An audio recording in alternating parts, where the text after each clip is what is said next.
My name is Erik Scott. My family and I own and operate a farm here in Brown County, Ohio. Dad and I operate it together.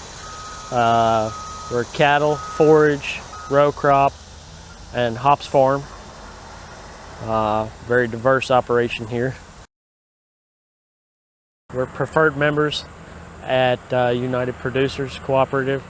Our local sale facility here is in Hillsboro, but we also do some direct marketing of our own as well, where we sell retail cuts and wholesale carcass. Being members of the United Producers gives us a lot more opportunities to step into markets that we may not have opportunities to break into otherwise. That gets us connected with a lot of other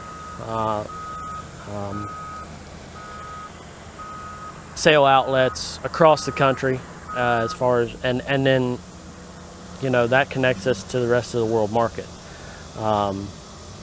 There are certain things there that really help us to increase our margin and to sell a product that's more of a niche market. We sell an all natural beef, or an antibiotic free beef. So if you were to take that to just any old sale ring, you would not receive a premium for that. United Producers has spent a lot of time developing those kinds of markets for other. So they're sourcing livestock for other entities, whether it be there's several of them. There's numerous different lines of antibiotic or hormone-free beef, and they're sourcing livestock for those.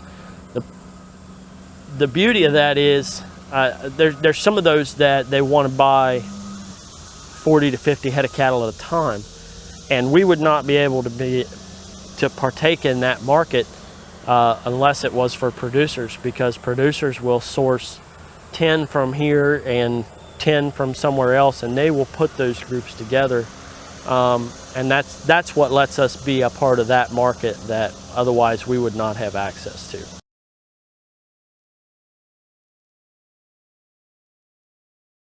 Through United Producers, there's several different facets to being a member of that co-op. There's several different membership levels. There's a standard membership, and then there is a preferred membership. Preferred membership is to be a preferred member. There is, of course, the membership fee that comes out of basically your first check of the year. It's automatically deducted as long as you say yes. But you also have to market a certain number of livestock per year to stay a preferred member. And that it doesn't really matter whether you buy them there or you sell them there. They just want you to move enough livestock through there to maintain your preferred membership status. And then there are some other, there's a standard membership, and then you can market cattle through producers and not be a member, but you don't get some of the benefits of that. You pay a higher commission rate, and you don't get a lot of the benefits from not being a member. And I mean, the membership fee sounds like it, but it's not. It's really not that expensive. Once you're a preferred member, then you start being able to offer input into how things are managed and what markets are. Once I was a preferred member, that was what allowed me to be a delegate as well.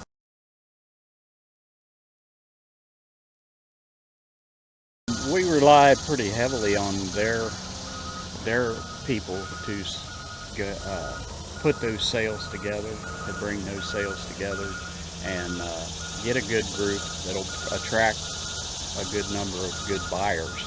So that's part of what our membership pays for is that quality of people that can put that together for us. Whether it be a feeder calf sale, that maybe they'll have a special feeder calf sale, a preconditioned feeder calf sale. The yellow tag, yeah, Right. the yellow tag program.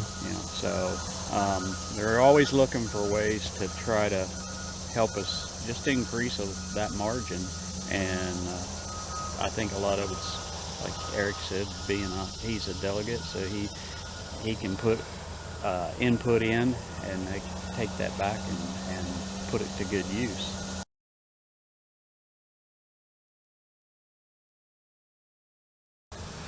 Somebody came to me and asked me for my input a couple of times about certain things, and then Craig Adams came to me and asked me if I would be interested in running for a delegate seat. So basically what you have is you have delegates of a district, and then your delegates have there's a board of directors, so your delegates feed information back. It's very much a grassroots system, kind of like Farm Bureau.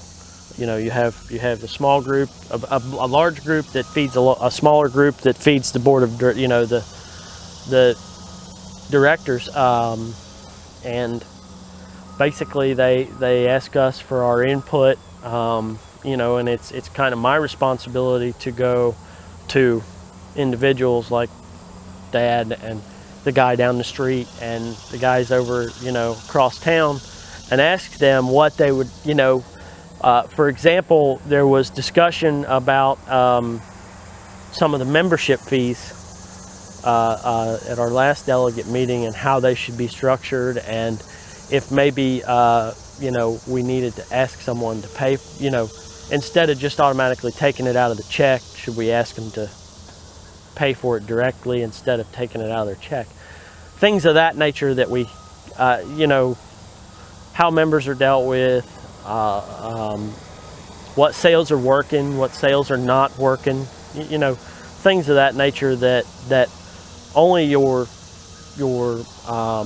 co-op members know, and feed that information back, as well as things like the website.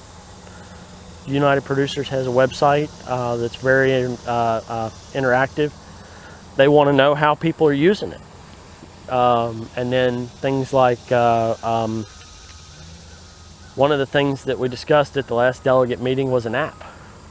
I wanted to see them work on an app. If there's enough people interested in an app for livestock marketing, market quotes, sale quotes, things of that nature.